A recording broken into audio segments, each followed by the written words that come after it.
Hello guys, good morning. Welcome back to my channel mister misses Madhu ব্লগে আপনাদেরকে সকলকে স্বাগত জানিয়ে আজকের ভিডিও শুরু করছি। দেখুন না, একদম সেই ওখানে যেখানে সব জামা জিনিসপত্র রাখা হয়, বাসন মাজা হয়, সেখানে এই যে খোঁজ করছি কেন বিড়ালের। দেখুন বিড়ালটা কেমন আসছে, আর যে আগের দিন মাছ হয়েছিল তো মাছের কাঁটাগুলো সব খেতে আসছে, আর একটাও কাঁটা রাখেনি ফেলার জন্য, সব কাঁটাগুলো খেয়ে নিয়েছে। আর বাচ্চা বিড়াল, এই যে বড় বিড়ালটা ওই জন্যই না সেদিনকে মানে বাচ্চাগুলোকে রেখে আর চলে এসেছে, ম্যাও ম্যাও করছিল আমার। ও বলছে তাই যে না গো দিদি, মনে হয় বিড়াল ওদের বাচ্চার খোঁজে এসেছে। এরা টুক করে শুধু চলে যাচ্ছে এরকম করে, ওকে ভাগাতে যাচ্ছে টুক, আর ওকে তো বলছে আমি ভাগিয়েই ছাড়বো, দেখো না দিদি যেমন করে ভাগাবো। এদিকে করছে তো ওদিকে বেরিয়ে যাচ্ছে, এদিকে করছে তো ওদিকে, টুক করে সে ওখানে ওপরটাতে বসে আছে।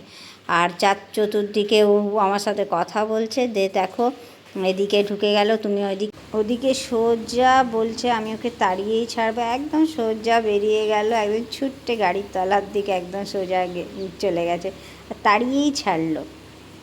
তারপরে আর কি, আমার যে কাজ সে কাজটা করতে আরম্ভ করে দিলাম।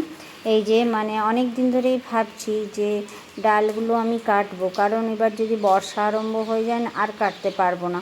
বর্ষার সময় তাও একটু ভিজে ভিজে না একটু পাতা, কচি কচি পাতাও বেরোবে, তার জন্যই ভাবছি যে ডালগুলো কেটেই ফেলি। ওই জন্য কী করলাম, যে এটা হচ্ছে সাদা গোলাপের ডাল, সাদা গোলাপটা না মানে ঠিকভাবে গোছ হচ্ছে না, তার জন্য বলছি ওপরের এই ডালটা না পুরোটাই কেটে দিই, দেখা যাক যদি সাইডে সাইডে পাতা বেরোয় তাহলে তো খুবই ভালো। এখনও মোটা সেইভাবে হয়নি, আমি না একটা ব্লেড দিয়ে ঘষে ঘষে কাটছি, তারপরে মুড়ে দিচ্ছি আর ভেঙে যাচ্ছে, কারণ তারপরে তো খুবই হাতে লেগে যাচ্ছে কাঁটা, খুব ধীরে ধীরে গোলাপ গাছের কাঁটা না কাটতে হয়, নাহলে খুব হাতে লেগে যায়। সে যাই হোক, তো হাতে তো লাগবেই, যখন ডাল কাটতে বসেছি হাতে লাগবে। আর এই যে দেখুন না, কারিয়া পাতার গাছটা একদম নুয়ে গেছে, মানে ভারী হয়ে যাচ্ছে ওপর থেকে। এই এতদিন পরে প্রায় 2 বছর, তো 2 বছর পরে গাছটা এতটা লম্বা হয়েছে, দেখেও ভালো লাগছে। আর না হলে এইটুকু গাছটা না আমার মেড লাগিয়ে দিয়েছিল। দেখুন কেমন ঢেকুর উঠে যাচ্ছে, একটু আসল কথা ভয়েস কল দিচ্ছি তো ওই জন্য, মানে খেয়ে উঠে আমি ভয়েস কলটা দিচ্ছি। এখন এতই ভিডিওটা মানে যেতে এত লেট হচ্ছে, কারণ নানা রকম কাজে, তারপরে বিভিন্ন রকম কারণেই ভিডিওটা মানে টাইম মতন দিতে পারছি না, সেই জন্য একটু কষ্ট করে সবাই একটু দেখে নেবেন। আর এই যে সে যেটা বলছিলাম, তারপরে আবার এই যে গোলাপ গাছটা মানে লাল গোলাপটা, এটা আমি কারিয়া পাতাটা কিন্তু সাপোর্ট দিয়ে রেখেছি, আর তারপরে একেবারে বাঁধবো বলে। আর এই যে এখানে গোলাপ গাছটা আছে, লাল গোলাপটা, তো লাল গোলাপটা বলছি যে এত ঝাঁকড়া হয়ে যাচ্ছে, কিছুদিন আগেই কেটেছিলাম, লম্বা লম্বা হয়ে যাচ্ছে না, ভালো লাগছে না দেখতে। এটাও বেশ কাঁটা লেগে যাচ্ছে, তার জন্য ওটাও কী করেছি, ওপর থেকে কাটছি, একটু ঘষে দিচ্ছি, আর ঘষে নিয়ে তারপরে ওটাকে আবার কেটে দিচ্ছি, আর তাহলে ওখানে ওপর থেকে ফাঁকা হয়ে যাবে, আর সেই লম্বাগুলো বেরোবে না। কলি এলে না একদম কাটতে ইচ্ছে করে না, মনে হয় যে ফুটবে গোলাপটা আর কেটে দেবো। আর কলি হওয়ার 2টো ফুল কিন্তু ফুটেছিল, হয়তো দেখিয়েছিলাম ঠিক মনে নেই, কিন্তু আবার মানে কলি এখনও আসেনি, তার জন্য আগেই কেটে ফেললাম। তো ঠিক আবার কয়েকদিন পরে আবার ঠিক পাতা বেরিয়ে যাবে, পাতা কিন্তু বেরোতেই থাকে। এই ডালটা কিন্তু একটু মোটাই হয়ে গেছে, আর এই ডাল কাটতে কাটতে আমার বেশ কিছুক্ষণ সময় লেগে গেছিলো বাবা। তারপরে হয়ে গেল, এবারে মানে এইটা হওয়ার পরে আমি এবারে বেলি ফুলের গাছটাতে হাত দিয়েছিলাম। তো বেলি ফুলের গাছটা না মানে জড়ো করে দেখছি যে এখনও মানে একটু বেশ বড় হলে তবেই যে কাটা যাবে। তাও তার মধ্যে কী করেছিলাম, বেলি ফুলটাকে একটু ডগা দিয়ে কেটে নিয়ে না আমি লাগিয়ে দিয়েছিলাম। আর এটা কিন্তু গাঁদা ফুলের গাছটা আমি কাটছি, এটাও কেন না বাবা লম্বা হয়ে যাবে, যে ওপরে কেমন লম্বা লম্বা হয়ে গেছিলো বাবা, কি এরকম। এখন যদিও গাঁদা ফুলের সিজন নেই, কিন্তু ওই যে ফুলগুলো ফেলেছিলাম তার জন্যই চারা বেরিয়ে গেছে, আর এই জন্যে আমি বললাম যে না এটাও একটু কেটে, তারপরে ডালগুলো কেটে কেটে না তারপরে ওখানেই আমি পুঁতে দিয়েছিলাম। তারপরে বেলি গাছটাতে হাত দিয়েছিলাম, বেলি গাছ হয়ে গেল। তারপরে ওই যে কলকা ফুলের গাছটাও আমার মেড লাগিয়ে দিয়েছিল, ওটাও একটু ডোগাটাতে কেটে নিলাম। কেটে নিলে কি, যদি আবার পাতা কিন্তু বেরিয়েছে, যদি আবার পাতা বেরোয় তাহলে গোছ করেই পাতাটা বেরোবে, ওই জন্য আমি কি করলাম, ওটাকে সব গাছগুলো কিন্তু আমি একটু একটু করে কেটে নিয়েছিলাম। আর তাহলে এবারে যদি ভাবি যে বর্ষাকাল আসছে, তো বর্ষাকালে যদি পাতা বেরোবে সেই হিসেবে আর কি কাটা আর কি। আর কাটছি যখন এক হাতেই সবগুলো কেটে নেবো। এইভাবে কেটে নিয়ে গাছের ওই ডালগুলো দেখি লাগাই না হয় কি না, এইভাবে কিন্তু আমি লাগিয়ে দিয়েছিলাম।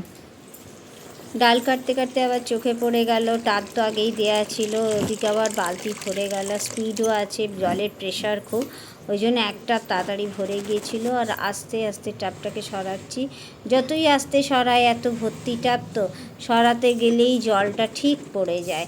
আর তাও তো সরাতেই হবে, সরিয়ে আরেকটা টাব কী করলাম পেতে দিলাম, কারণ জল দরকার হয় কোনো না কোনো কারণে, জলে কাছাকাছি, তারপরে ও ধোয়াধুয়িতে জল দরকার হয় বাবা। তারপরে মনে পড়ে গেল, এই মা কালকে তো কনিহারি শাকগুলো আমি ফ্রিজে রেখেছিলাম, তো ওগুলো তো আমাকে এরপরে কাটতে হবে। তার জন্য ওকে বললাম যে তুমি একটু কেটে দাও আমার, আমি দুজনে মিলে বেছে নিয়ে কনিহারি শাকটা তাহলে বাছা হয়ে যাবে, দুজনে মিলে একসাথে হলে একটু সুবিধে হয়। তার জন্য ও আর আমি করে শাক কাটতে বসে গেছিলাম।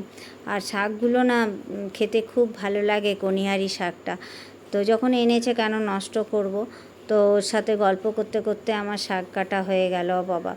শাক কেটে না কেটেই আবার মানে আমাকে তাড়াতাড়ি করে আমাকে স্নান করতে চলে যেতে হয়েছিল। মানে হঠাৎ হাজব্যান্ড বলল যে এবারে আমাদেরকে যেতে হবে বলতে মানে একটু ডাক্তার দেখাবার জন্য, মানে হাজব্যান্ডকে, ওই জন্য। তারপরে একেবারে ডাক্তারখানায় এসেই একবারে আপনাদেরকে দেখাচ্ছি। এই যে আমিও বসে আছি, তো হাজব্যান্ড গেছে রিসেপশনে, ওখানে মানে প্রেসক্রিপশান জমা করতে। তো এখানে একটু টেস্টের জন্য এসেছি, অনেক পেশেন্ট বসে আছে এখানে। তো সকাল সকাল তো মানে বেশ সেই পেশেন্ট আসছে আর কি। আর এই যে পালস লেখা আছে, ওখানেই গেছিলাম। তো আর এখানে এখনও ফাঁকা ফাঁকা আছে, প্রায় 10টার পরে একটু বেশি ভিড়টা হয়। আর আমরা তো অনেক সকালে বেরিয়েছি, প্রায় 8টা নাগাদ, তার আগে আমি ওই সমস্ত কাজগুলো করছিলাম। আর এই যে বেরিয়েছে, এখনও সিট সব ফাঁকা আছে। আর তারপরে ওখানে বেরিয়ে যাওয়ার পরে একদম রাস্তায় প্রচণ্ড বৃষ্টি, এই দেখুন কেমন বৃষ্টি হচ্ছে যে বলার না, সারা রাস্তা ভিজে। আর আমি গাড়ির থেকে ভিডিওটা করছি, আর গাড়ির কাঁচগুলো একদম জলে পুরো ভিজে গেছে। আর তারপরে এই ওষুধ দোকানেও চলে এসেছিলাম, ওষুধ নিলাম, তারপরে আবার বেরিয়ে পড়লাম। যে ওষুধ দোকানে কি করে যাব সেটাও যেতে পারছিলাম না, কিন্তু এত বাইরে বৃষ্টি যে বলার না, নামতেও পারছিলাম না গাড়ি থেকে। তারপরে একটু বৃষ্টিটা কমতে আমরা নেমেছিলাম। আর রাস্তাটাতে এত ভালো লাগছিল না, মানে পুরো ভিজে, তারপরে সব মানে গাড়ির ওয়াইপারগুলো একসাথে চলছিল না, খুব ভালো লাগছিল। ওগুলো তো দেখাতেই পারলাম না, ওগুলো ভাবলাম দেখাবো, কিন্তু না ভুলে গিয়েছিলাম যে ওগুলো একসাথে, এত গাড়ি ট্রাফিকের মধ্যে দাঁড়িয়ে আছে আর সব ওয়াইপারগুলো একসাথে চলছিল, কী যে ভালো লাগছিল না যে বলার না। আর সারা রাস্তা এইভাবে দেখুন কেমন ভিজে, আর গাড়ির মানে চলেই যাচ্ছে। ডালগুলো কেটেছিলাম না, এই যে একটা ডাল বাঁচিয়ে রেখেছি, তো জলে ভিজিয়ে রেখেছিলাম, ভাবছি বিকেলে লাগিয়ে দেবো। তো বাকিগুলো তো ফ্রেন্ডকে দিয়ে দিয়েছি।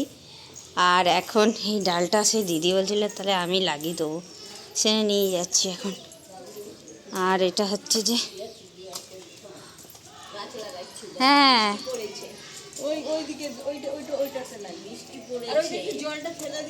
এই ডালগুলো কেটেছিলাম তো, হ্যাঁ তো কিছুগুলো দিয়ে দিচ্ছি। আচ্ছা, এইটা কিসে লাগাইছো, মানে কাটার পরে না কিছুই করে আনারসটা? হ্যাঁ, মানে ওই যে সেই আনারসটা মানে ওই ইয়ে করেছিলাম না, এইটা বলছেন না? হ্যাঁ, ওই আনারস নিয়ে আসে না, আচ্ছা, ওইটা লাগিয়ে দিচ্ছি। ও আনারসে পুরো না না, গোড়াটা যে কেটে বাদ দিয়ে দিই না ফুলটা, ওইটা কেটে এটাতে লাগিয়ে দিই। একটুখানি উপর দিকে, আনারস তো নিচে না হয়। ওই আনারসটা তো খেয়ে নিয়েছি, ও ওইটা সেই আনারস নিচে হয়, নিচে না না ওপরে। ওই দিদি এইটুকুখানি দেখাচ্ছে। ও একটু পাতা বেরোচ্ছে, ও মানে উপরেই হবে না? 2 বছর হয়ে গেল তো। এটা এইখানে লাগিয়ে দিই। আমি এমনি মাটিটা ছিল হচ্ছে ঢুকি দিয়ে, কিন্তু পাতা বেরোচ্ছে। রেখেই দাও, দেখাই যাক। 2 বছর এমনি আমি মাটিটা শুকিয়ে আছে ইয়েগুলো কি নামটা কতবার গোলাপ ডাল লাগালাম না শুকিয়ে গেল। জল তো আছে, আর জল দিতে হবে না না? না আর একটু চিমটি হ্যাঁ, চিমটি- শুধু আর ওই যে- চিমটি ওই কেটে কি দেবো। বলে- ওই পিছন দিকে। একটু জল দিয়ে দিলাম ঝিম। জল তো আছে, না দিলেও হবে, একটু ঝিম। মাটির ভিজা আছে। হ্যাঁ, একটু মানে ঝিমকে আমি দিয়ে এক দিলাম। বিছানা জল দিয়ে গেছে, দেখুন ভিজা ভিজা আছে। হ্যাঁ, আমিও বিকেলে দিলাম না। সকাল বিকাল দিই, আর চান করার সময় হ্যাঁ। আমি বলছিলাম ওইটাতে লাগালে হবে না। কোনটা? তুই এইটাতে বললি তো। বললাম ওই বালতিটাই লাগাবি। ও, ঠিকই তো, এটা ঠিকই তো আছে। হ্যাঁ ওইটা কতবার শুকিয়ে গেল যে অনেক গোলাপ হ্যাঁ, ডাল। তো এরপরে বৃষ্টি পড়বে না হলে লেগে যাবে। না, বালতিটাতে তো জল পাস হয় না, ওই জন্যই বলছে। হ্যাঁ, আর বল ওইটাতে জল পাস হবে। এই, মাটি ভিজা থাকলেই বেঁচে যাবে। ও তাহলে ঠিক কিন্তু জলটা ফেলতে হবে। হ্যাঁ, বেশি হলে। বেশি হলে জলটা ফেলতে হবে। না এইটাতে জল সকাল থেকে যে ভিডিও শুরু করেছি, তারপর আবার ডাক্তারখানা গেলাম, রাঁচি গেলাম, মানে খুব হায়রান হয়ে গেছি। আর মানে কথাগুলো খুব আস্তে হয়েছে বলে আমাকে আবার ভয়েস কল দিতে হচ্ছে। আর কি করব, এখানে ভিডিওটাকে তাহলে এন্ড করছি। আপনারা ভালো থাকবেন, সুস্থ থাকবেন, বাই।